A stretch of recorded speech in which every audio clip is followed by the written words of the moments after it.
if you look at quadrants, then, for example, this is where you find some of the sharpest disagreements. And yet, the more you look at it, the more you realize that all four of them are important. Yeah. All four of them need to be included. And one of the integral education systems around the world was in Hong Kong.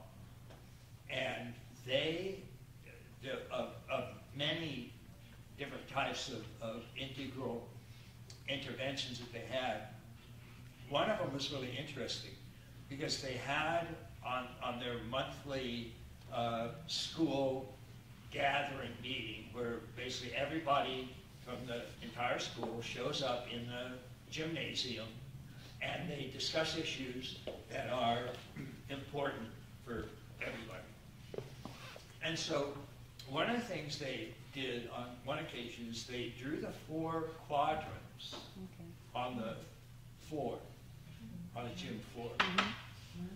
And then they asked the students questions. And then they would say, okay, so, for example, which of these quadrants, and they explained the quadrants and everybody understood very clearly what they were, which of these quadrants do you think this school has done the best in helping you understand? So please get up and go stand in the quadrant that you think. And 95% of them stood in the upper right quadrant. So individual, factual, objects, things, scientific knowledge, that was it. And the next question was, which of all of these quadrants do you most want to study yourself? And over 95% of them went to the upper left quadrant. They wanted to learn about themselves.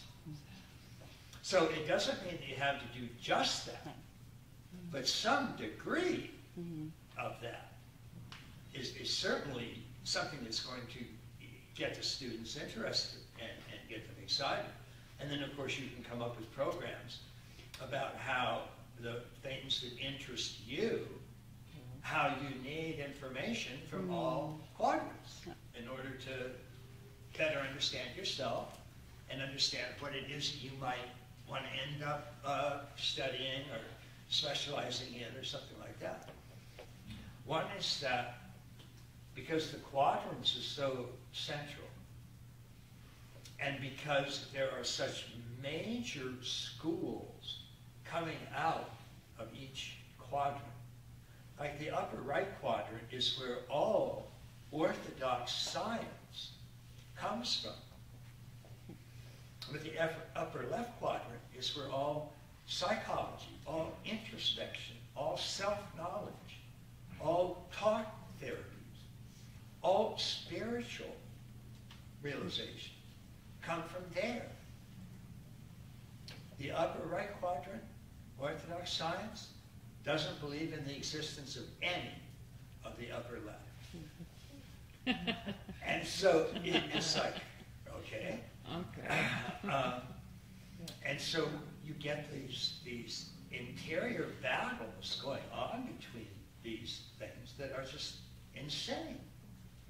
Because one of the things that we found about every single one of those elements of the Aqal map is that all of them are real, all of them are important, all of them are necessary.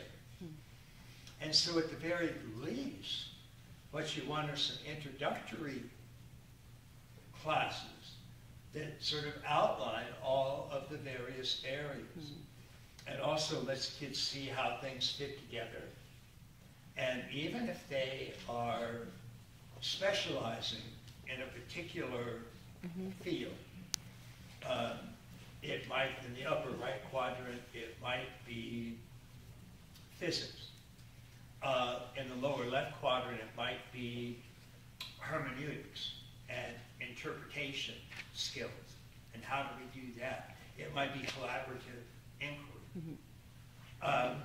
But whatever you're doing, you'll know how what you're doing fits with the other possibilities that are out there. And you'll also understand that there are important discoveries being made by those other approaches. So yours is important too. Just don't get caught thinking it's the only important one.